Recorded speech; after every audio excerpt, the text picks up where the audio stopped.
Spoštovane dame in gospodje, drage kolegice in kolegi, lepo pozdravljeni v Arhivu Republike Slovenije. Priznam, da sem prav presenečen, da smo se danes zbrali v tako velikem številu. Priznam, da je to prvič, da smo resnično prav po celi hiši iskali stole, zato da bi vsi, ki želijo prisluhniti današnjemu predavanju, dobili to priložnost. Zelo vesel sem, da lahko med nami pozdravim našo današnjo predavateljico, kolegico zgodovinarko Karlo Pacek, ki bo spregovorila o zelo zanimivi temi, ki se dotika področja zdravstva in pa tiste manj znane plati slovenske zgodovine.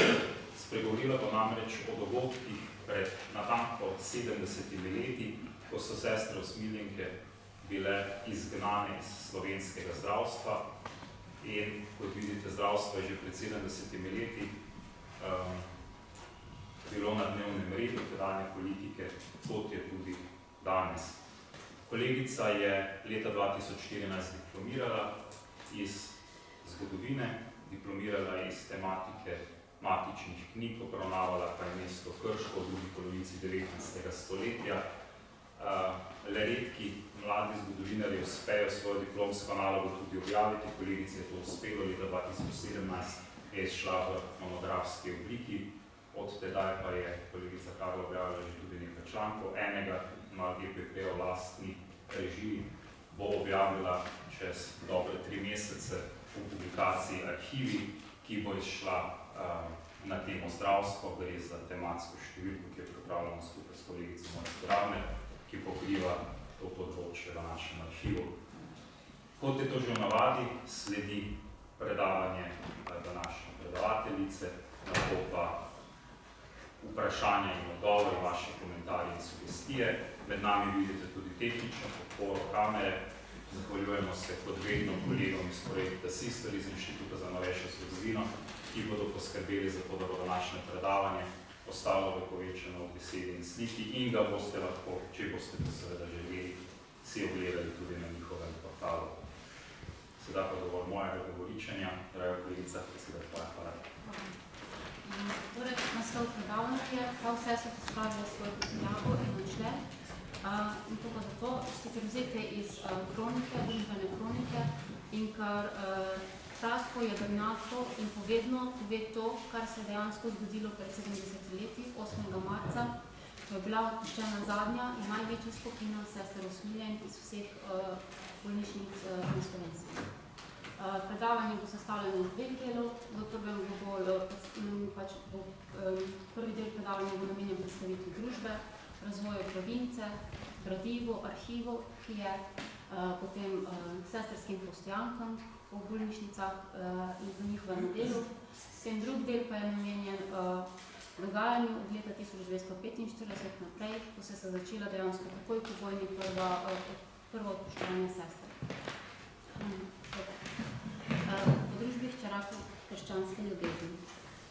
Francoze Sveti Vincentski Pavelski in Sveta Ludovika Benrela sta leta 1633 ustanovila redovno skupnost, poimenovano Družba hčera krščanske ljubezni ali na kratko Sestre Usmiljenke.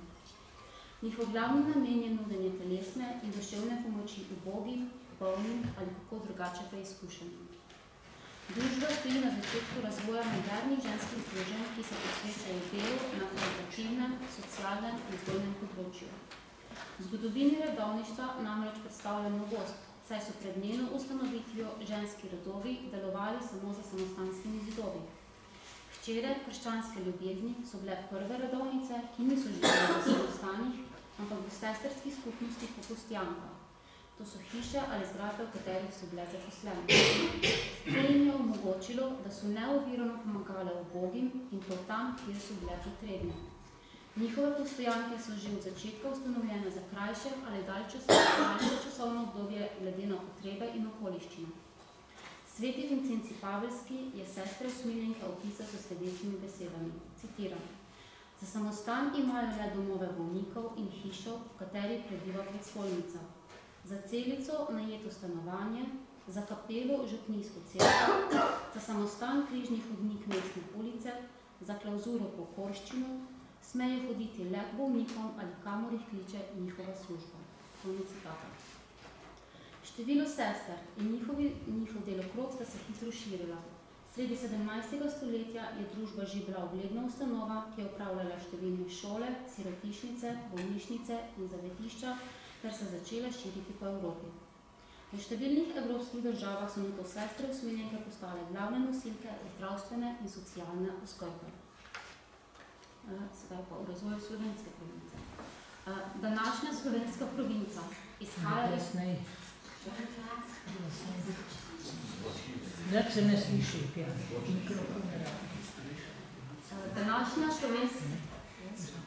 Današnja slovenska provinca izhaja iz Avstro-Ogrske province, ki je bila ustanovljena leta 1850. Njena ustanoviteljica je bila grofica Marija Jožefa Brandis, ki je postala sestra Leopoldina in je kot ustanoviteljica province prejela naziv mati. Prve sestre so prišle na slovenska tla leta 1843, ko so začele delovati v mariborski bolnišnici, takrat še vincentinke, ki so se v ustanovitvi Avstro-Ogrske province so postale usmiljenke, oziroma leta 1852, ko so že kot sestre usmiljenke začele delovati v ljubljanski mestni ubožnici. Provincialni predstojniki so sestre usmiljenke zmeraj pošiljali tja, kjer je bila največja potreba za nudenje pomoči ubogim. Iz tega razloga niso delovale samo na zdravstvenem področju, ampak tudi na socialnem, vzgojno-izobraževalnem, družbenem in karitativnem. V slovenskem prostoru so bile tako poleg bolnišnic zaposlene po hiralnicah, invalidskih domovih, sirotišnicah, šolah, vrtcih, mladinskih domovih, vodile so žensko kaznilnico v Begunjah, kuhale za najbolj revne v ljudskih kuhinjah ter vsestransko delovale in pomagale po župnjah. Ob tem velja izpostaviti sestro Leopoldino Hop, ki je bila med leti 1868 in 1918 hišna predstojnica v deželni bolnici v Ljubljani, kjer so sestre leta 1855 ob strežbi bolnikom prevzeli upravljanje le-teh. Prva leta so jih pestile težave z upravljanjem, ki so se razvile s prihodom sestre Hop, ki je imela velike talente in vodstvene sposobnosti. Ljubljanska bolnišnica je kmalu dobila najboljši sloves. S svojo izkušenostjo, spretnostjo, pravdarnostjo, gospodarnostjo in načrtovanjem je zaslužna za ustanovitev mnogih sestrskih postojank v bolnišnicah in hiralnicah, kjer je najprej vodila in dela nad sestrskimi skupnostmi, nato pa jih osamosvojila. Pod njenim vodstvom je bila zgrajena večina velikih in pomembnih družbenih zavodov. Med njimi zasebna bolnišnica Lenišče, ki še danes nosi to ime, in pa provincialna hiša Marijin dom Ljubljanski četrti čakor. S propadom Avstro-Ogrskega cesarstva je 5. aprila 1919 nastala nova jugoslovanska provinca s sedežem najprej v Marijinem domu v Ljubljani, nato od leta 1926 na Marijinem domu Stariča, med leti 1945 in 1948 znova v Marijin dom v Ljubljani, od leta 1948 Marijin dom na Raki, od leta 1957 na Čukarici v Beogradu. Po razpadu Jugoslavije se je provinca oktobra 1992 preimenovala v slovensko provinco in prenesla sedež v Šentjakobov postavi v Ljubljani. Menjava naslovov provincialnih hiš kaže na razgledano zgodovino družbe v našem prostoru. To sta na sliki ustanovitelja družbe, sveti Vincent Pavelski in sveta Ludvika Demerla. Ustanovitelja, to pa je sestra Leopoldina Hop, ki je zelo pomembna. Zdaj pa nekaj o arhivu družbe. Arhiv družbe se danes nahaja v Šentjakobu ob Savi, Ljubljani, kjer je tudi sedež province. Z ozirom na večkratno selitev je lepo ohranjen in vsebinsko bogat. Iz obdobja Graške province, torej od leta 1850 do 1918, ni veliko ohranjenega, medtem ko je gradivo, ki je nastajalo po letu 1919, ko je bila ustanovljena jugoslovanska provinca, ohranjeno v precejšnjem obsegu in lepem stanju. Med gradivom posebno mesto zavzemajo kronike sestrskih postojank, katalog sestrskih postojank, ki vsebuje podatke o vseh sestrah, potem ustanovne listine, dedne pogodbe, razna dovoljenja, prošnje, računi, popisi in tako dalje. Poleg tega je ohranjen obsežen fotoarhiv sestrskih postojank, ki prikazuje njihovo delo in življenje ter kraje, kjer so bile prisotne. Ohranjen je tudi precejšen nabor predmetov, predvsem tistih, ki so jih imele sestre v skupni lasti, malo pa je ohranjenih osebnih predmetov. Vredno je omeniti še družbene konstitucije in pravilnik, družbeno čtivo in molitvenike, mašne knjige in razpela, ki so se nahajali v kapelah po sestrskih skupnostih. Potem posebna darila, ki jih je družba prejela, relikvije, medicinske pripomočke, tamburice, cikle in tako naprej. Glede na okoliščine, katerim je bil arhiv skozi čas izpostavljen, se ta danes pravzaprav nahaja v zelo dobrem stanju, saj se je arhiv selil glede na sedež province oziroma nevarnosti, ki so mu pretile predvsem v času druge svetovne vojne. Kmalu v nemški zasedbi slovenskega ozemlja je bil del arhiva leta 1941 skrbno prenesen iz Radeč, kjer je takrat bila provincialna hiša v Marijin dom v Ljubljani. Drugi del gradiva je bil leta 1942 ob nemški zasedbi provincialne hiše v Radečah in preselitvi ter priključitvi sester iz Radeč v Graško provinco prenesen na njen sedež Gradec. Sestre so imele ob selitvi na razpolago samo 2 uri, da so pripravile prtljago, katere količina je bila v najemu. Zato jim je o posebni prtljagi uspelo rešiti le del gradiva, velik del pa je ostal v Radečah in je bil uničen. Gradivo, ki se je nahajalo v Gradcu, je bilo po sreči in nesreči obvarovano popolnega uničenja. Graško provincialno hišo, ki leži v bližini glavne železniške postaje, je leta 1944 v bombnem napadu zadela bomba. Čemur je sledil požar, ki je uničil ves arhiv Graške province. Arhiv jugoslovanske province je bil te nesreče obvarovan po nasvetu nekega gospoda, da tu, kjer se nahaja, ni varen in so ga sestre že pred napadom prenesle v drugi del zgradbe, ki ga požar ni zajel. Sedaj pa o postojankah sester Osmine po zdravstvenih ustanovah na Slovenskem. Število sester in zdravstvenih zavodov, kjer so delovale, se od prihoda v Ljubljano le še povečevalo. Med leti 1843 in 1248 so delovale v 30 zdravstvenih zavodih. V kronološkem pregledu se sledijo takole. Bolnišnica v Mariboru, Ljubljanska mestna obvožnica, Ljubljanska bolnišnica, bolnica na Poljanskem nasipu, bolnica na Studencu, bolnišnica v Celju, na Ptuju, Trbovlja, Brežica, otroška bolnišnica v Ljubljani, bolnišnica v Slovenj Gradcu, Krškem, Postojni, ženska bolnišnica v Novem mestu, oskrbovalnica za matere oziroma bolnišnica v Ljubljani, bolnišnica v Iberku, vojaška bolnišnica v Celju, rodarska bolnica v Kočevju, bolnišnica za ženske bolezni in porodnišnica za babiško šolo v Ljubljani, začasna vojaška bolnišnica v Mariboru, bolnišnica v Idriji in znova v Trbovljah, leteča bolnica v Rakitiji, bolnišnica v Črni pri Prevaljah, ginekološko-porodniški oddelek v Mariboru, bolnišnica za duševne bolezni v Novem Celju, inštitut za novotvorbe v Ljubljani, kandijska bolnišnica v Novem mestu in ponovno bolnišnica v Idriji. Zaposlene so bile tudi v sanatoriju Levnišče, ki je bil v lasti družbe. Poslopje, zgrajeno leta 1894, je bilo sprva namenjeno sestrskim duhovnim vajam, nato pa se je v njem oblikoval dom za bolne in onemogle duhovnike. Leta 1900 je zavod dobil koncesijo za izvajanje samostojne zdravniške službe in se v naslednjih letih razvil v pomemben in ugleden sanatorij, katerih storitev se je med obema svetovnima vojnama posluževala tudi jugoslovanska kraljeva družina. Skoraj praviloma so sestre večino bolnišnic ob svojem prihodu našle neurejene, zanemarjene, onesnažene, prostori so bili vlažni in zasteničeni, bolniška oprema pomanjkljiva, perilo in obleke bolnikov raztrgano, primanjkovalo je jedilnega probora in kuhinjske posode. Tako so se najprej lotile urejanja prostorov in čiščenja ter opravile dezinfekcijo, nato pa se posvetile bolnikom.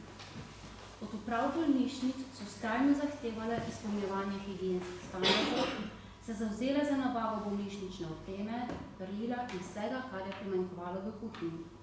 V mnogih bolnišnicah je ravno njihov prihod in njihov trud za vsestransko izboljšanje razmer v bolnišnicah imel velik vpliv na povečanje števila bolnikov in nazadnje s tem v vrednem delu lažje delovanje bolnišnic. To so sestre usmiljenke v sprevodu pri državni bolnici v Ljubljani. To je pa operacijska soba, bolnišnica. Zgoraj je bolnišnica v Mariboru, spodaj pa operacijska soba. To je bolnišnica iz Celja. In spodaj so sestre ob njeni otvoritvi, ko je bila zgrajena na novo. Potem sanatorij Levnišče, njihov, potem bolniška soba v njem, bolnišnica na Ptuju, lekarna v bolnišnici, bolnišnica v Krškem in pa še bolnišnica v Trbovljah. Sestre so v bolnišnicah opravljale vrsto medicinskih del, ki so presegla zgolj strežbo bolnikom. Zato jih najdemo tudi v lekarni, laboratoriju, rentgenu, v ambulantah, operacijski sobi in oddelkih, kjer so velikokrat bile tudi prve ali glavne sestre. Ob tem pa so opravljale tudi vrsto drugih del, ki so potrebna, da zdravstveni zavod lahko deluje. Tako jih najdemo v pisarni, v skladišču, na vrtu, na polju, pri gospodarstvu, v lekalnici, pri hišnih opravilih, v obednici, pri porti. Bile so kuharice, pekarice, tarice, šivilje, organistke, na voljo za vsakošno pomoč, za kristanke in pevke. Obseg njihovega dela in nalog je bil urejen s pogodbami, ki so jih provincialni predstojniki sklepali z bolnišničnimi upravami, da ni prihajalo do zlorab in preobremenjenosti z delom. Število sester po bolnišnicah se je spreminjalo, večinoma pa se je njihovo število povečevalo glede na potrebe bolnišnic, ki so se s prenovami ali novogradnjami in napredkom medicine širile svoj delokrog oziroma število specializiranih oddelkov. Naprej večer izbruha druge svetovne vojne je družba štela 1239 sester, zdravstvenih zavodov, kjer so delovale, pa je bilo 20. Zdaj pa sledi drugi del, v katerem bodo pa najprej predstavljeni vzroki, zakaj so bile sestrske postojanke ukinjene. In sicer, najprej so bile ustanovljene na pobudo bolnišničnih uprav, ukinjene pa iz različnih vzrokov, ki so v nadaljevanju predstavljeni v 3 sklopih: notranji, narodnostni in protiverski. Prvi sklop vzrokov izvira v različnih okoliščinah znotraj zdravstvenih ustanov. Med njimi najdemo nesoglasja ter nezadovoljstvo med bolnišničnimi upravami in sestrami. To je primer vojaške bolnice v Mariboru. Potem zmanjševanje števila bolničarskega osebja zaradi upadanja števila bolnikov določene skupine. To je bolnica Bratovske skladnice v Trbovljah, ki je bila namenjena rudarjem, in pa vojaška bolnica v Celju. Potem nevzdržne razmere na delovnem mestu in delovna preobremenjenost in zaprtje bolnice. To predstavlja rdeča bolnica v Rakitni. Potem, v drugem sklopu najdemo narodnostne vzroke iz časa razkosanja oziroma okupacije slovenskega ozemlja pred in med drugo svetovno vojno. Slovenska narodnost sester v bolnišnici v Postojni in Idriji, ki sta se znašli za Rapalsko mejo, je postala moteča za italijansko oblast.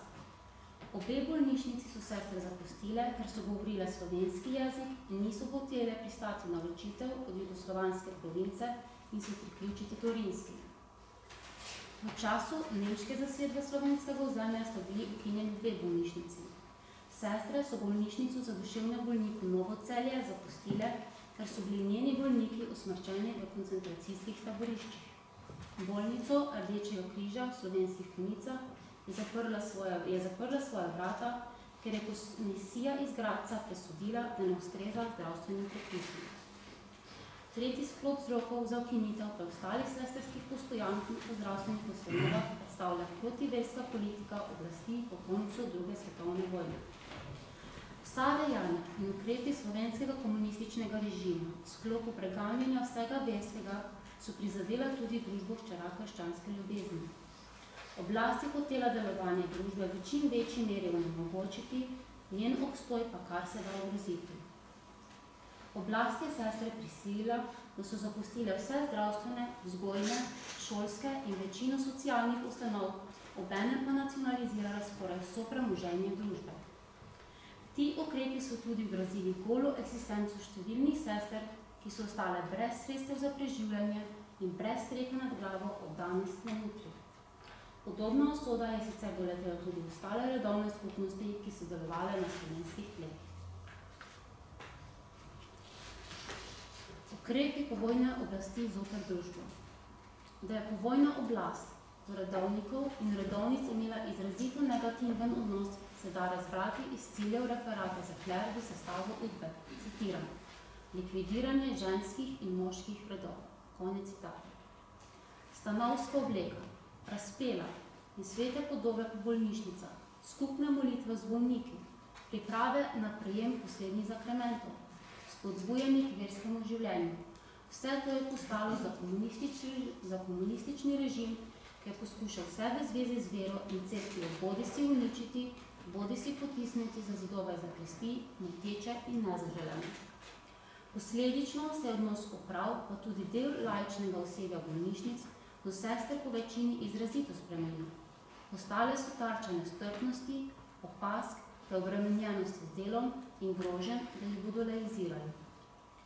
O spremenjenih in težkih razmerah so pisali jugoslovanski katoliški škofje v pastirskem pismu septembra 1945 ter predstavili tedanji položaj redovnic. Citiram: katoliški ženski redovi, njihove vzgojne in karitativne ustanove imajo skoraj vsak dan neugodnosti in težave z novim duhom, ki jih obdajajo. Koliko šikaniranja morajo potrpeti redovnice bolničarke, ne samo v državnih, temveč tudi v lastnih bolnišnicah. Postopek nekaterih imenovanih upraviteljev v sestrskih bolnišnicah kaže očitno namero, da se sestram redovnicam onemogoči njihovo karitativno delovanje v korist bolnikom in se odzamejo bolnice, ki so s svojim trudom, s svojimi rokami in s svojimi neprecenljivimi žrtvami zgradile in vzdrževale. Konec citata.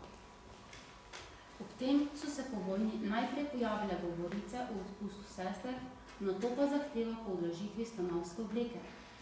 Postopanje oblasti se je potem stopnjevalo z grožnjami, ki so napovedale njihov odpust. V dokumentarni oddaji Sestre, ki je bil ustvarjen leta 2009 v produkciji Radia Televizije Slovenije, ena od njih pričuje, da je že neposredno po koncu vojne, citiram, bilo v zraku, konec citata, da se bo njihovo delovanje v zdravstvenih ustanovah kmalu končalo.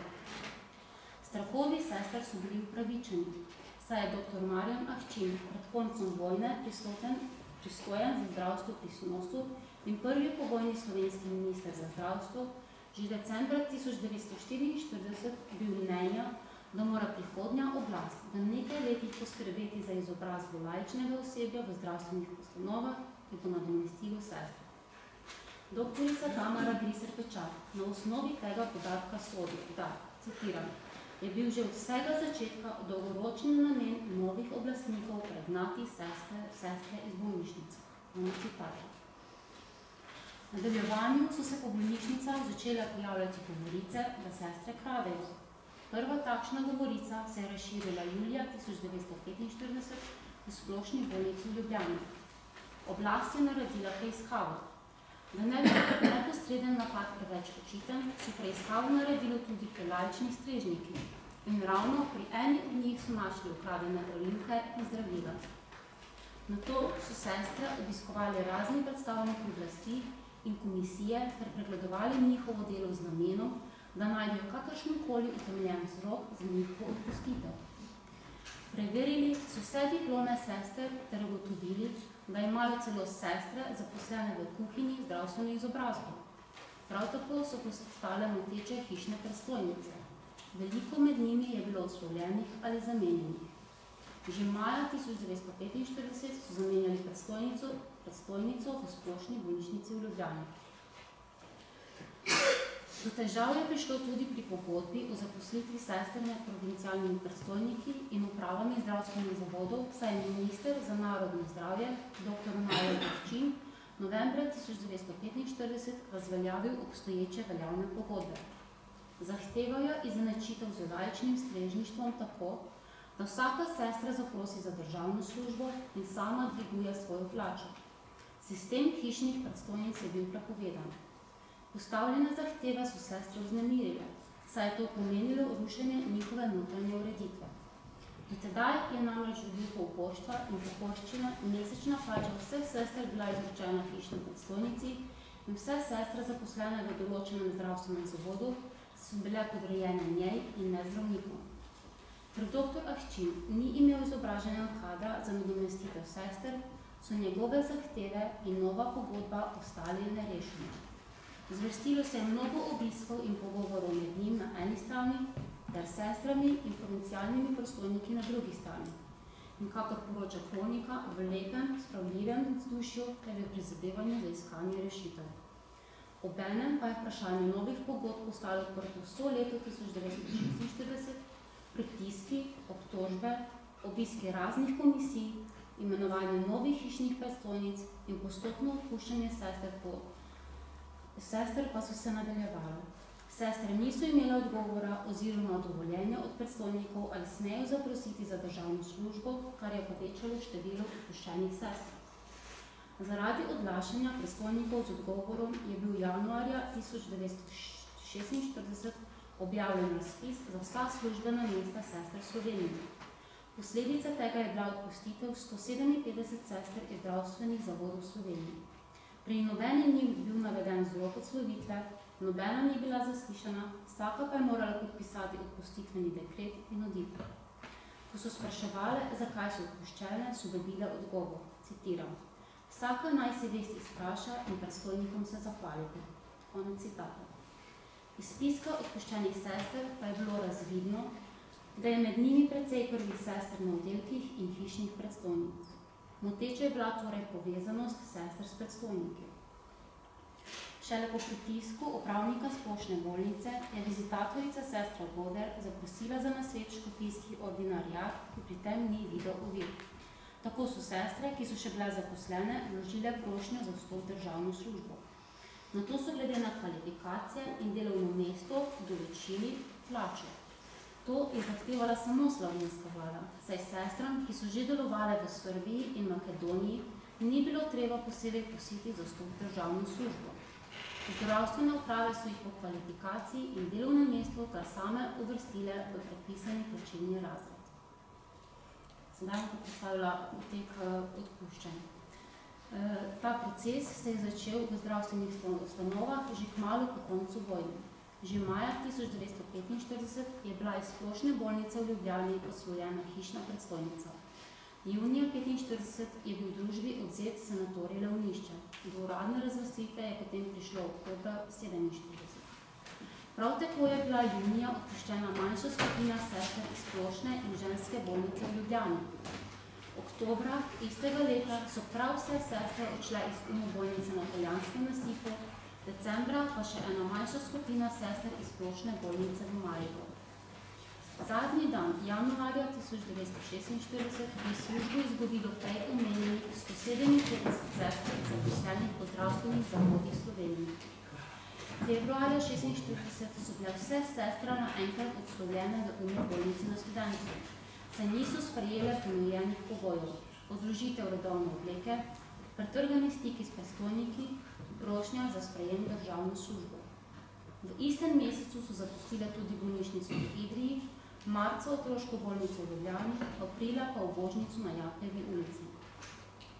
Vse sesterske odslovitve so se zgodile brez navedbe vzroka za odpustitev. Od decembra 1944 do decembra 1946 je bilo iz zdravstvenih ustanov odpuščenih 291 osmine. Pritisk na sestre se je nadaljeval tudi v letu 1947, kar so najbolj občutile sestre zaposlene v splošni bolnišnici v Ljubljani. Zamenjene so bile 3 hišne predstojnice oziroma prve sestre. Sestre na operacijskem oddelku so bile preoblažene z delom. Nekatere preobremenjenosti niso več zmogle prenašati in so zbolele. Zaprosile so za dopust, ki jim ga niso dali. Nekatere so bile potrebne operacije, ki jim ni bila odobrena. Ta skupina sester se je dogovorila in naredila skupno prošnjo za odpustitev. Uprava bolnice je prošnjo sprejela. Zato je obravnavala kot sabotažo. Zato so vse sestre zbrali v enem prostoru. V provincialnem arhivu je ohranjen zapis po nadaljnjem dogajanju. Citiram: Pred nas stopijo tovariši v sivih plaščih z listi v rokah. V imenu postave nam reko, radi sabotiranja pa mi je odseta svoboda. Podpišite. Prva sestra reče, ne priznam tega in zato ne podpišem. Isto so storile tudi vse ostale sestre. Dali so nam znamenje, naj gremo za njim. Tako smo šle po 2 sestri in 2 spremljevalca iz uprave bolnice. Konec citata. Odpeljane so bile na Poljanski nasip, kjer je bila preiskovalna postaja. Nadaljujem citatom. Naenkrat smo se znašli v veliki sobi. Stale smo v krogu 1 meter narazen in čuvaj je bil z nami. Vladala je grobna tišina. Srce nam je močno bile. Malo na to smo bile klicane posamezno v sosednjo sobo, kjer je bila preiskava, katero je izvršila za to določena tovarišica. Ko je to bilo končano, so nas zopet podelili posamezno v sobo. Imele smo obisk, 3 in zopet 4, zasluševanje ni bilo na konca, ne kraja. Komaj odide ena skupina, pride že druga. Noč je že tu, kaj bo z nami? Ne ve nobena, ena za drugo ne vemo. Še malo so nas zadrževali, nato so nas izpustili. Iz vseh sob smo se zopet skupaj našle. Odslovili so nas besedami. Pojdite v miru in nikomu o tem ne govorite. Konec citata. Sestre so odkrito spregovorile, zakaj so zaprosile za odpustitev in bile izpuščene. V istem letu, torej leta 1947, sta bili zamenjeni še 2 hišni predstojnici oziroma prvi sestri v celjski bolnišnici. Ravnatelj dr. Žakelj je od vrhovnih predstojnikov dobil dovoljenje, da sestre po bolnicah smejo nositi civilno obleko, če to pogoj, da ostanejo pri bolniku. Odpuščanje sester iz zdravstvenih zavodov je dobilo epilog 8. marca 1948, pri čemer se je obračun s sestrami odbil naprej predvidenem in po premišljenem načrtu. Najprej so udarili pastirja oziroma zaprli potencialnega ravnatelja lazarista dr. Stanka Žaklja, ki je bil septembra istega leta obsojen na montiranem sodnem procesu na nekaj manj kot 5-letno zaporno kazen. Nadaljnji potek tega za družbo usodnega dne je opisan v njeni kroniki. Citiram. Po vseh zdravstvenih ustanovah v Sloveniji, kjer so sestre delovale, je šlo tisto dopoldne 8. marca 1948 po istem postopku. Sestre so poklicali določen prostor, kjer so jim prebrali odlok Ministrstva za notranje zadeve, da morajo v 24 urah zavod zapustiti. Odpoved so obrazložili takole. Vsak je dana možnost, da ostane pod pogojem, da izstopi iz družbe, prekine vsak stik s predstojniki. Čez 14 dni lahko nastopi znova svojo službo. Dobila bo zadosti sredstev in točk, da si bo skrbela civilno obleko. Se je našel ena odložba o odpustitvi iz 8. marca 1948. Nato so jih ponekod še posami zaščevali in jim prigovarjali naj ostanejo. Toda prav nobena v slovenskih zdravstvenih zavodih se ni dalo pregovoriti. V odločilnem trenutku se res nobena ni izneverila svetnemu poklicu. V arhivu je ohranjeno še eno pričevanje o tem dopoldnevu in močni volji sester, ki se niso uklonile mamljivim ponudam, s katerimi so sestre hoteli ločiti od duše. Citiram. Niti na kraj pameti ni prišlo nobeni, da bi jih poslušala in ostala v službi.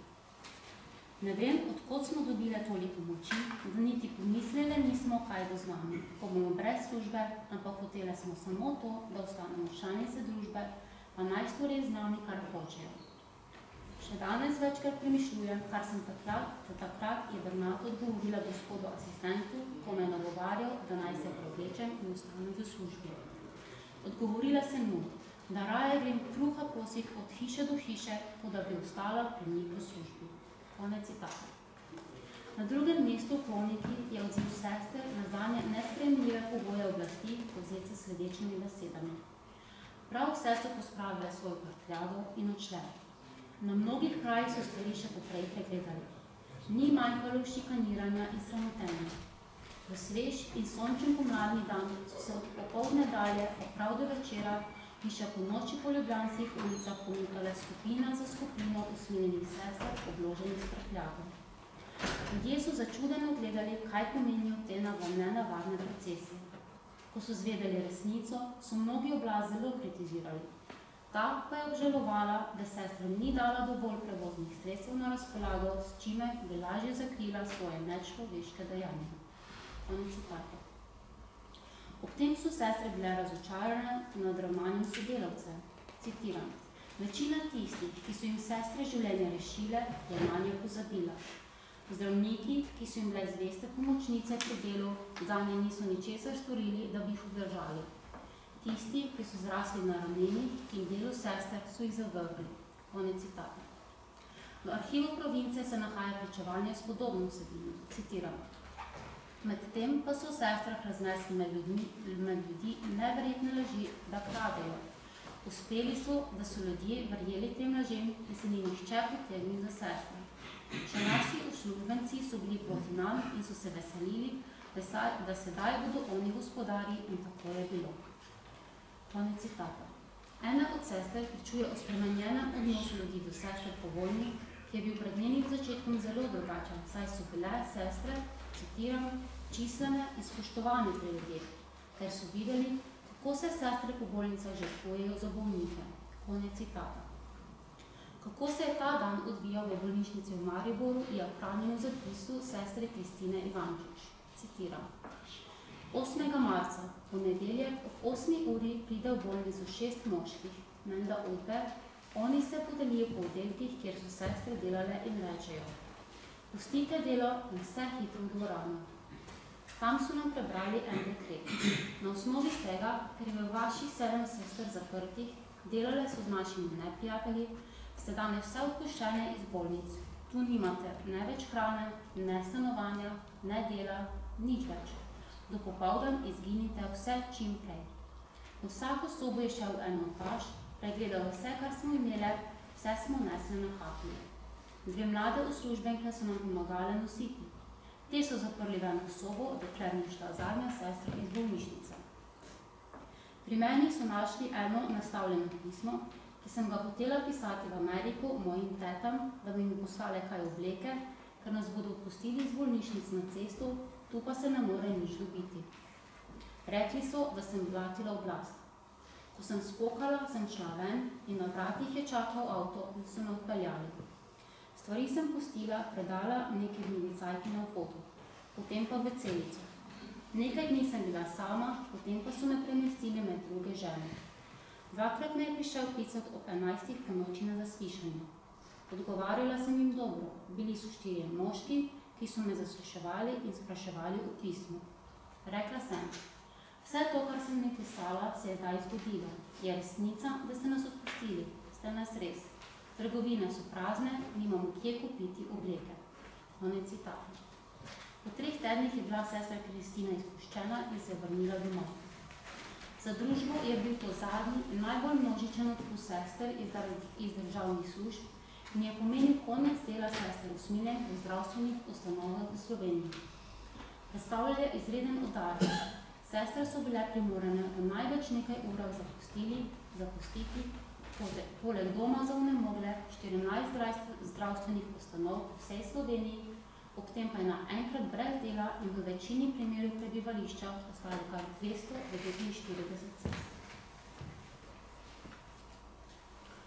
Od konca druge svetovne vojne do leta 1948 je bilo iz državnih služb odpuščenih 616 sester, nekatere med njimi tudi 2-krat ali 3-krat, saj so se zaposlile na drugi postojanki in tam bile zopet odpuščene. Odpust je bil pospremljen z izgubo stanovanj sester, ki so bile del zdravstvenih ustanov. Sestre so se najprej zatekle v provincialno hišo Marijin dom v Ljubljani. Ta je po 8. marcu 1948 v pričevanju kronike družbe postal podoben taborišču, ki pa ni bil dovolj velik, da bi sprejel vse sestre. Po govoru s provincialnimi predstojniki jih je 241 moralo oditi domov s sorodnikom ali drugim ljudem. 38 sester je bilo poslanih v skupnosti v Srbijo, Makedonijo, na Hrvaško in na Kosovo, kamor so provincialni predstojniki na vztrajne prošnje zdravnikov poslali nekaj sester v bolnišnice. 4 sestre je oblast zaprla, 3 so odšle iz družbe, 3 pa so kmalu po teh dogodkih umrle. Navedenega leta je zunaj skupnosti zaživelo 451 sester, ki so se zatekle k svojim domačim in so glavnem stregle bolnikom na njihovih domovih, ob tem pa ohranile stike s predstojniki in hodile na letne duhovne vaje. Oblast jim je učitala, citiram, da so se kot ščurki razlezle po vsej Sloveniji. Konec citata. Marsikatera sestra se je znašla v veliki stiski, saj se ni imela kam zateči, saj so bili domači na strani oblasti in proti sestram. 52 bolnim sestram in tistim, ki se niso imele zateči kam drugam, je po nacionalizaciji Marijinega doma aprila 1948 oblast dodelila v najem razpadajoči grad Raka na Dolenjskem. Grad Raka spodnja slika prikazuje selitev iz Marijinega doma v Ljubljani, natovarjanje prtljage na kamione, pri tem so njim pa pomagali nemški vojni ujetniki. Konec leta 1948 je bilo v provinci 1046 sester, ki so živele v 33 skupnosti. Od tega jih je 451 bivalo zunaj skupnosti. Nekatere so se zaposlile v različnih zasebnih službah. Nekatere so kasneje spet zaprosile službo v bolnici in bile sprejete kot bolničarke in ne kot usmiljenke. Klicali so jih po imenu in ne sestra, kakor prej. Živele so v zasebnih stanovanjih in ne v skupnosti. S svojimi prispevki so podpirale bolne in onemogle sestre, ki niso imele sredstva. Naslednje leto 1949 je veliko število sester izstopilo iz družbe, saj za življenje izven skupnosti in v spremenjenih razmerah niso mogle izpolnjevati družbenih pravil. Odločitve in postopanja slovenske oblasti v škodo sester niso privedle do uničenja jugoslovanske province. Sestre, ki so bile preganjene v Sloveniji, so pragmatično zaposlili po bolnišnicah v Srbiji in Makedoniji, ker jih je pestilo pomanjkovanje strokovno izobraženega zdravstvenega osebja. Pot so jim tlakovale sestre, ki so leta 1920 začele delovati v raznih beograjskih sanatorijih. S svojo delovnostjo, redom in skrbjo za snavo so pri zdravnikih in bolnikih vzbujale pozornost, z nepristansko obravnavo in strežbo pa so padli tudi pomisleki pravoslavnih vernikov in duhovščine. Sestre so tako mogle najti zatočišče v tako imenovani diaspori na jugu skupne države in konec leta 1948 je ta že štela 347 sester. V Srbiji in Makedoniji jim je bilo omogočeno, kar je postalo v Sloveniji nepredstavljivo. Po večini zdravstvenih ustanov so smele opravljati delo v redovni obleki, v Belgradu so mogle leta 1954 odpreti novicijat, 3 leta kasneje pa so iz razpadajočega gradu Raka v središče jugoslovanske prestolnice prenesle še provincialno hišo. Kot medicinsko osebje so si sestre pri tamkajšnjem prebivalstvu zaradi požrtvovalnega in strokovnega delovanja pridobile zaupanje in spoštovanje. Kot katoliške redovnice pa so v drugoverskem okolju razvijale verske predsodke in gradile ekumenske mostove. Upravičenost odločitve slovenske oblasti za njihov odpust iz zdravstvenih ustanov je med drugim mogoče presoditi s pomočjo kronike družbe, ki hrani spomin na pomenljiv dogodek iz leta 1953. Citiram. Nekega dne je predstojnik enega od oddelkov bolnišnice v Peči na Kosovu pripeljal gosta in mu razkazal prostore. Gost je bil dr. Milan Perušek, pomočnik ministra za narodno zdravje dr. Ahčina. Dr. Perušek je v letih od leta 1946 dalje podpisal marsikateri odpust sester usmiljenih v Sloveniji. Začuden nad redom in čistočo po prostorih je vprašal gostitelja, kje je te sestre dobil. Predstojnik oddelka mu je odgovoril: "O, to imamo pa po vaši zaslugi, vi ste nam jih dali." Dr. Perušek je razumel in se jim oče prislovil. Konec citata. Za konec še nekaj slik od sanatorija in bolnišnic na jugu države. Sicer zgoraj je sanatorij Vračar, Beograd, kjer so začele sestre usmiljenke najprej delovati. Potem je otroška klinika v Beogradu v 60 let. In pa Skopje, sanatorij Bagdad. in pa bolnišnica v Skopju tudi 60 let.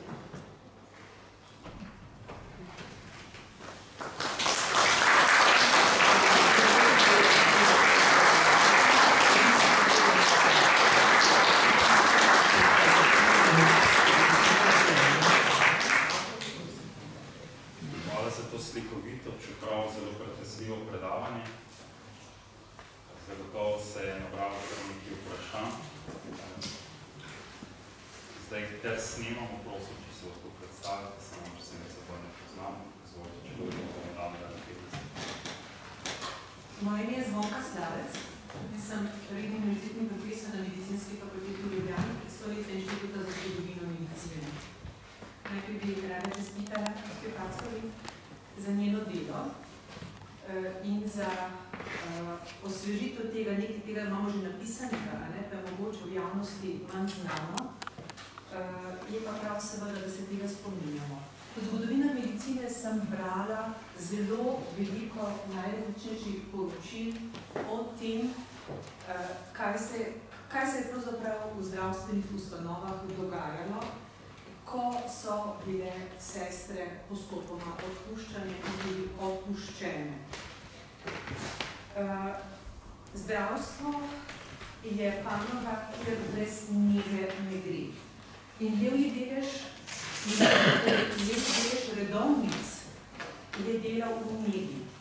Ljubljanska bolnišnica je imela od leta 1855 do 1948 zaposlenih okoli 600 redovnic, zanimivo so to samo usmilje, ker so tudi sestre Marine čudodelne svetinje, in od tega jih je približno 450 delovalo kot negovalke, potem jih je bilo okoli 50 takih, ki so delovale na zelo kvalificiranih delovnih mestih, kot so inštrumentarke, kot so rentgenske pomočnice, ponekod so celo same slikale, kot so potem farmacije, torej vse lekarno so tudi vedno one vodile, medtem ko okoli 100 je bilo pa takih, ki so večinoma delale v gospodinstvu, v kuhinji, v jedilnicah, pralnicah, šivalnicah, povrtovih in tako naprej.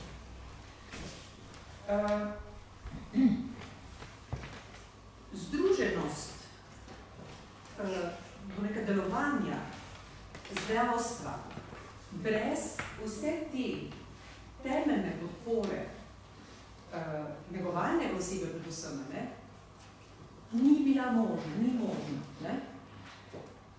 Po prvi svetovni vojni je Jugoslavija leta 1923 upeljala higienske zavode. Ljubljana je tudi leta 1923, to je bila Štamparjeva šola. Andrija Štampar, veliki začetnik javnega zdravstva na slovenskem in na slovanskem, torej jugoslovanskem področju, je upeljal nov sistem, ki je omogočal čim več zdravja za čim več ljudi, predvsem za preproste, ki si recimo tega sicer ne bi mogli omogočiti.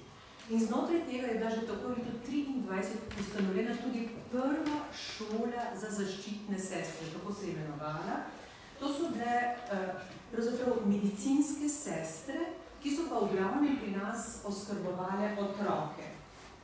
In ob začetku druge svetovne vojne je imela Slovenija okoli 50 teh zaščitnih sester. Skratka, bilo jih je zelo malo, malo je bilo teh sester. In to so bile civilne medicinske sestre, zaščitne sestre. Sestre usmiljenke so postopoma vstopale tudi v to šolo. Bogomir Dragaš, dr. Bogomir Dragaš, ki je bil sicer pediater, je to šolo vodil in obstajajo arhivi, koliko recimo teh redovnic se je tudi izobraževalo in so dejansko postopoma tudi dobivali isto izobrazbo kot civilne medicinske sestre. Predtem pa so imele znotraj reda predstojnice in starejše sestre, ki so jih poučevali v njihovi umetnosti, v njihovem delu. Najhujša stvar, ki se je zgodila po njihovem odpuščanju, je bilo nestrokovno delo zdravstvenega negovalnega osebja z bolniki. To je imelo tudi nekaj tako ekscesnih primerov, kot je bil recimo znan primer dr. Anče Konvalinka Tavčar, ki je, to je bila žena Igorja Tavčarja, sina Ivana Tavčarja, in vodila je dečji dom. Bila je na dopustu in so te, torej bolničarke zdaj, takšni ljudje, ki so bili na hitro mobilizirani, ki so imeli šnelkurze, ki so imeli silno nepopolno znanje, so dali otrokom alkohol v infuziji namesto fiziološke raztopine. Prišlo je do smrti več otrok. Anča Konvalinka Tavčar, ne vem, je tukaj tudi njena sorodnica, piše zdaj biografijo o njej, zato sem malo pogledala na okrog, je bila seveda odpuščena in bil je hud proces. Takrat je tudi se kar malo več govorilo o Tavčarju. Igor Tavčar pač, to je vseeno prihajal iz seveda izjemno bogate družine in se pomalo govorilo kljub temu, da je pač postal redni profesor interne medicine na medicinski fakulteti, da je to maščevanje za njegovo buržoazno provenienco.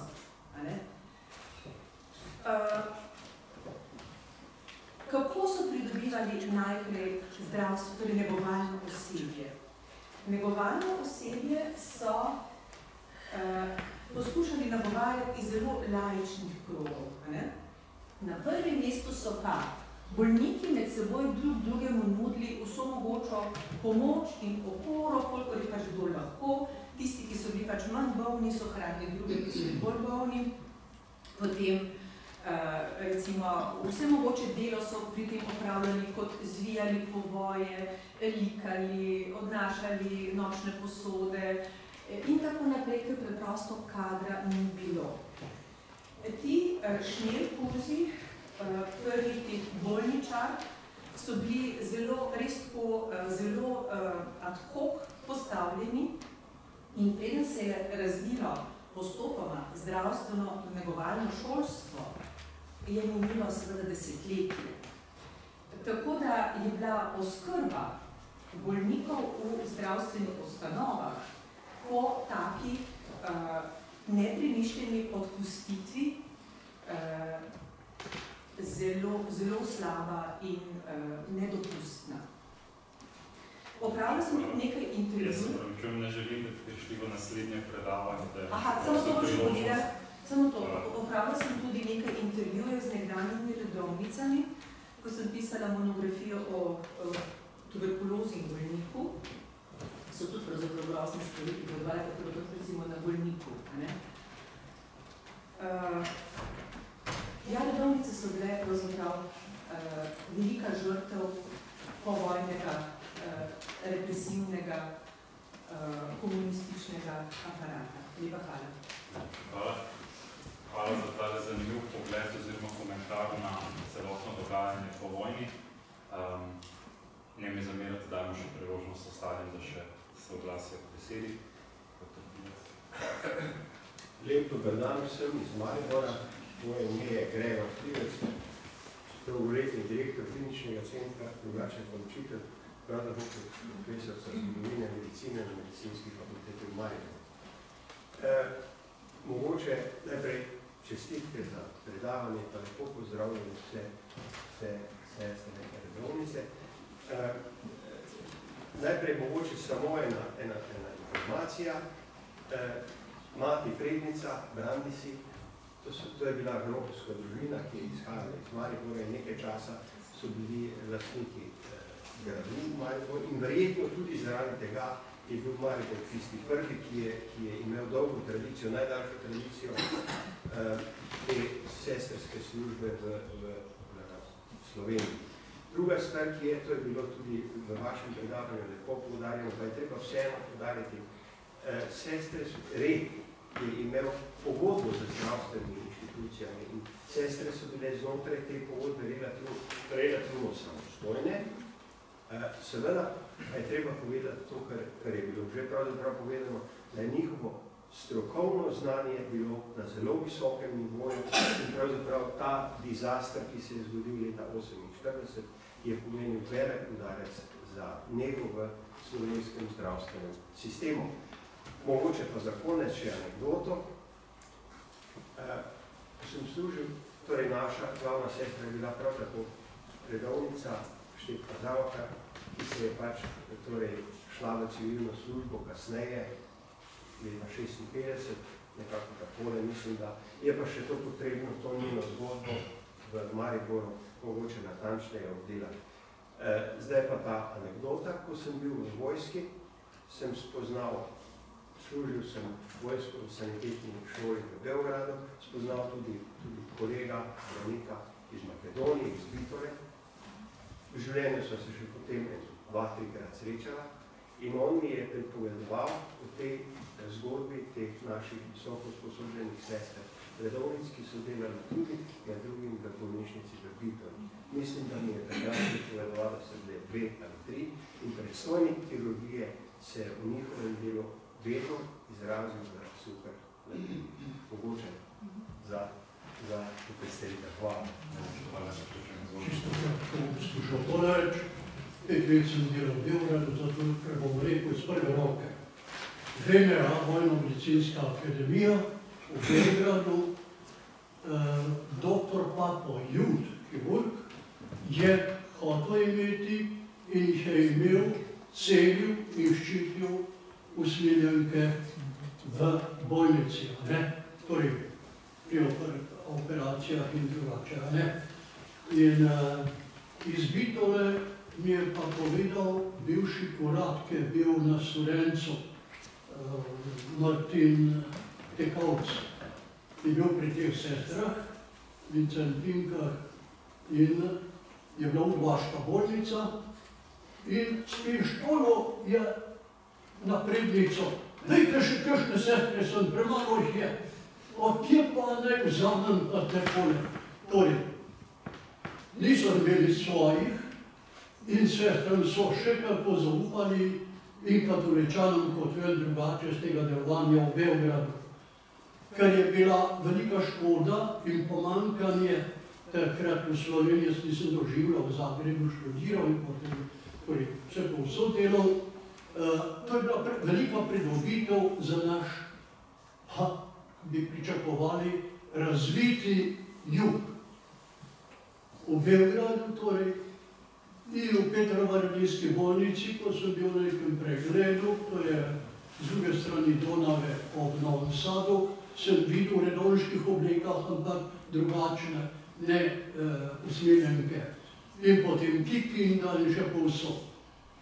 Da ne govorim o ekumenskem smislu, da so več napravile s tisto prisotnostjo, nego in delovanjem, žrtvovanjem, kot mi duhovniki, ki smo tam se trudili, koliko bi se pač moglo kaj napraviti.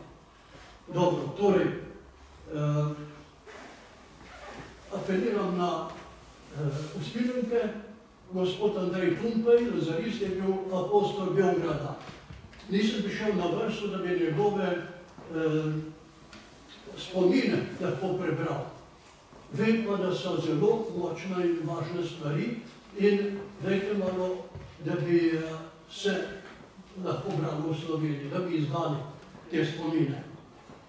Razlog pa, torej, če gledate ustanovitelja film, recimo, o Vincenciju Faustem, kmalu po tistem, ko so ga negovalke in po hišah tudi, je nastal problem veliko otrok izpostavljenih nezakonskih, to so nekomatije vojne in tako v Franciji. In je potem nastala tudi ta stran, torej vzgoja otrok, sprejemanje otrok, sirotišnice, ampak to je bila ljubezen. Jaz vem, da sem bil v Ljubljani, v bolnici kot otrok, v Troški bolnici, moj oče bil zaposlen na Studencu in vem, kako je bilo urejeno, štrajkov ni bilo, gospodarstvo je cvetelo, kako ni bilo teh težav, kako je urejen tisti park, moj botr ga je urejal na Studencu D, sama neka čudna razvalina in pa kako Studenca več ni urejenosti.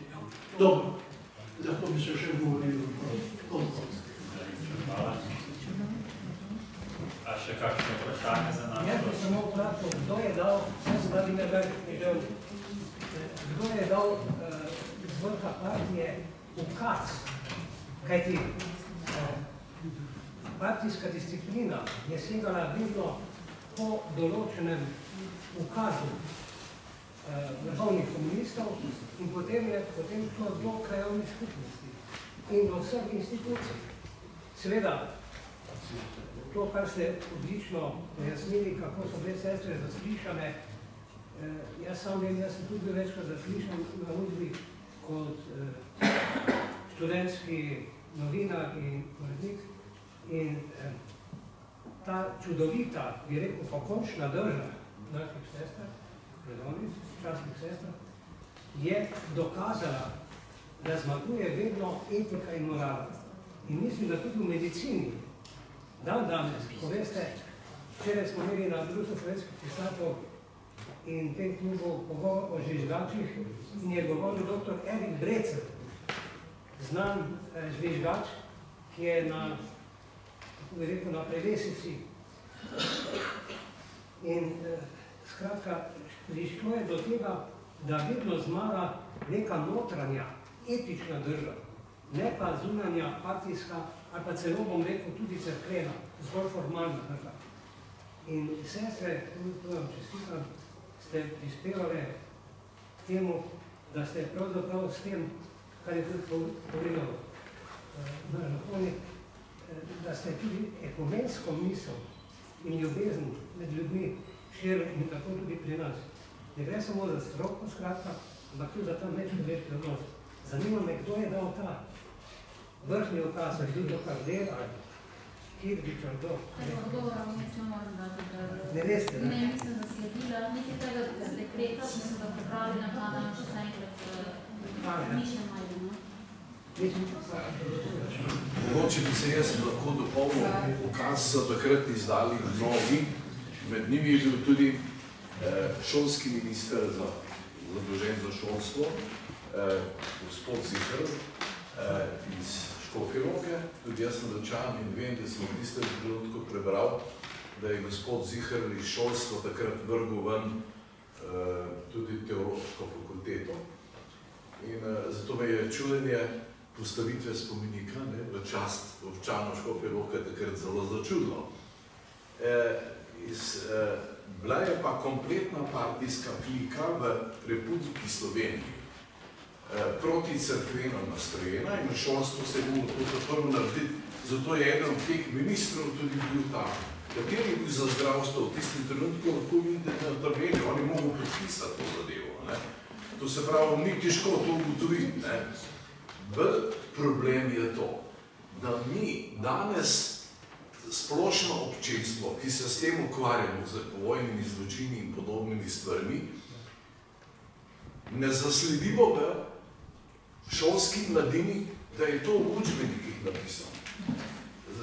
Sogovornico, recimo pred sabo bi rad vprašal, pa verjetno bo to pozitivno potrdilo, da študenti medicinske fakultete o lunah ne vedo nič. Ne bom rekel, da se upravičujem, ampak zelo malo. Ker jaz sem vprašal, namreč dva imamo medicinca v družini, če so imeli slučajno kakšno obvezno predavanje. No, to imam nobenega obveznega predavanja. Lahko dam, ampak nobenega obveznega predavanja. Žal je tako, mi ne vemo nič o tej zgodovine. Jaz, ko raziskujem na povojnih področju, Bog nadej, da bi ta tema prišla v splošno delo. Pred mano sedi pisateljica, ki je napisala po naših temah knjigo, nobenih stvari ni napisano, oziroma Bog nadej, da se kaj ve to. To se pravi, imamo kliko, ki danes zelo skrbi za to, da te stvari ostanejo prikrite. Kar se pa je že davno opozarjal, posod, kjerkoli sem bil, kdaj po teh učbenih kaj pisalo o tem, da bojo moji vnuki saj kaj vedeli, moji bojo živeli, ker marsikaj jim pove, ampak žal pa v šolskem sistemu tega ni. Te zgodovine, kdo nam je Slovenijo zgradil, kdo je prvi postavil določene stvari na svoje mesto, ne, tega ni. Vse tisto, kar tako po letu 45. O ja, to imate pa. Še nove spomenike odkrivamo. Hvala, se upravičujem. Ne, sem tako sovodila, dejstvo je, se to samo v Sloveniji zgodilo. To je zelo čudno, ker veliko stvari je bilo seveda vseeno centralno dirigiranih. Jaz sem recimo pri intervjujih za bolnik imela pač izjavo, da je v zdravstvu stal za tem Božidar Lavrič. In je bila torej naša zdravnica, ki je bila nečakinja od teh dveh redovnic, ki sta pač povedali to, in ko sem jaz hotela knjigo izdati, pa sta čas že obe umrli, je pač prepovedala njegovo ime, recimo, data. V medicini dobro vemo, da je pač Lavričeva osebna intimna prijateljica izstopila potem iz reda in vodila šolo za inštrumentarke. To je bila znamenita sestra Livija. Ampak se pravim, ime Božidarja Lavriča se potem ni pojavilo. Meni je jasno, da je to pač više dobro šlo. Pač Akčin je bil sigurno uradno nad njima. Ampak tukaj je bila res eno strašno sovraštvo, ki je vladalo iz širno.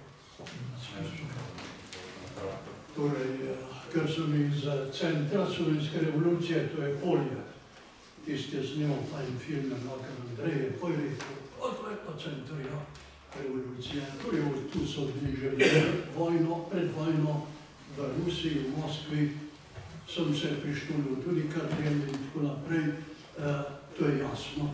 Ker zapisal v obsežni autobiografiji Solženicin, Nobelovec, je zelo važno imeti pred očmi. Ateizem je srce vsega komunističnega sistema. In predvsem torej, je šlo za medicino, je šlo za prosveto in tako naprej. Torej, ne gre za tega, za onega, to je bilo taka mašinerija, veste kaj, vse so šle blage, tudi takim, ki so se veliko žrtvovali in pobijali prej. Džilas in drugo, popoznaje se pa, ko enkrat vidi, kaj je, ali pa če je bil na smrt obsojen, jaz sem crkveno poročil, recimo Zala glava. Med vojno, že po direktivah Zdenke Kiličeve, svoje trojke ali pa druge še trojke, da pobijajo tiste važne Slovence po vojni spet, ko pa je na smrt obsojen, pa drugače gleda na življenje.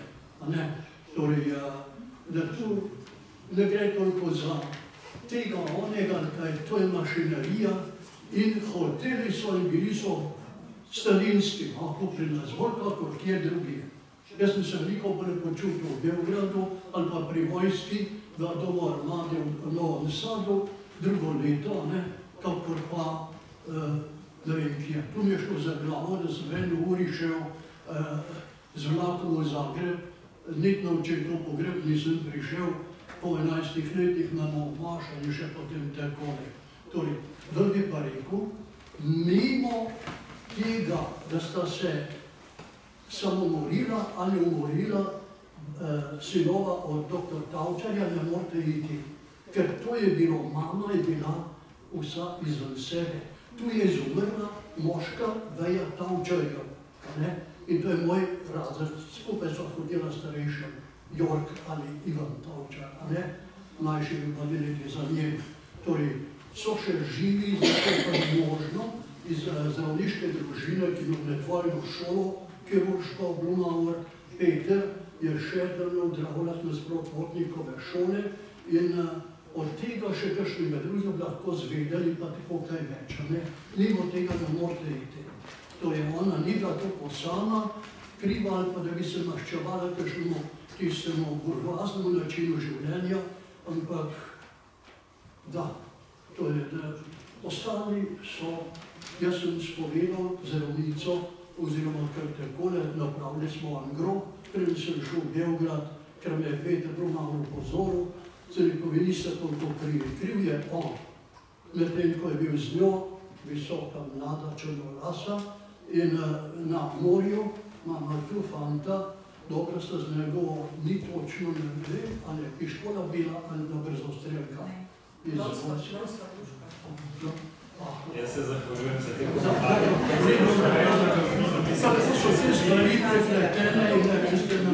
Hvala, skupili smo še malo rdečo niti zašli. Še zadnjo vprašanje, pa ne bom niti rekel komentar, ampak samo vprašanje naši gosti, če bi še želel kakšno informacijo. Koliko je bilo zdravnic med njimi? Ker je bilo nekaj zdravnic tudi med njimi. Ja, kako podrobi, potem dve pa se še ne zdi, če se ne motim. Tisti dve sta doštudirali kasneje. Ja, kasneje, ja. Ena je bila na Kosovu, druga pa se mi zdi, da je bila v Makedoniji. To zdaj govorimo o tem, ko se ne vsi drug čez drugega, ki snemamo, to se ne bo prav nič slišati. Tako da, torej gotovili smo, da sta bili dve, ki so doštudirali. Na koliko je bila ena, ki je šla izreda, dve sestre sta bili tudi usmiljenki. Ampak je potem ta srpski zdravnik se pri nas specializiral, se z njo poročil in je potem prikazoval za delo tudi te sestre. Spominjam se naše kronike, ko je bila tista znana afera Jastrebarsko, kateri poznamo Jasenovac pa Jastrebarsko na Hrvaškem. Takrat so potem prosili, da pride nekaj sester na pomoč, ko so tiste otroke četniške preselili tja v Jastrebarsko, kateri to poznate. V kroniki piše, da so predstojniki iz Beograda takoj postali 10 sester, med katerimi so bile 3 zdravnice. Brez teh dveh, ki so potem tista pozneje vstopili. Torej takrat so bile 3, potem so nekatere študirale, pa so ene očne in tako se je to spreminjalo. Ampak 3 so bile sigurno takrat še pred odpustom sester. Najlepša hvala. S tem jaz zaključujem današnjo razpravo in predavanje. Dajmo poskušati to potem držati za debato, ki bo na planu po današnjem predavanju. Jaz verjamem, da bi še vsi želeli kaj dodati, ampak na koncu bomo podaljšali debato o Sam pa lahko enostavno, da zainteresirana javnost. Poleg na tega poslušamo tudi zgodovino, da se počasi zgublja. Gleda pa na ta problem pa z drugega zornega kota. Tam so postavili spomenik spravljen in se o njemu govori in vsebina pravzaprav spravila ven o domobranstvu, o vseh pobitih. Tukaj bi se morala recimo o problemu teh sester tudi zainteresirana javnost potruditi pravzaprav narediti nek spomenik tem sestram, kar se je zgodilo. Da ta zadeva pravzaprav kot spomenik pride v zavest našega zavedanja. Ker tudi, če se mi tukaj tudi to poslušamo, jaz mislim skoraj. Hvala mi ta komentar, koliko vem, verjetno pa tudi kaj naredi. Gospod, to v končni fazi lahko posnavlja vseh vas, ki ste tukaj. Kolegica bo drugo leto, koliko sem informiran, postavila spomenik v monografski obliki, sestra v smirenju vabljenika Branja. Tale bo zagotovo mora biti manj razgoril slovenski narod kot postavljanje novega spomenika, tako da vabljenika Branja njenega dela. Se pa vsem vam zahvaljujem za udeležbo, kot kaže smo izbrali zelo dobro temo. Hvala lepa, hvala za vaše predavanje.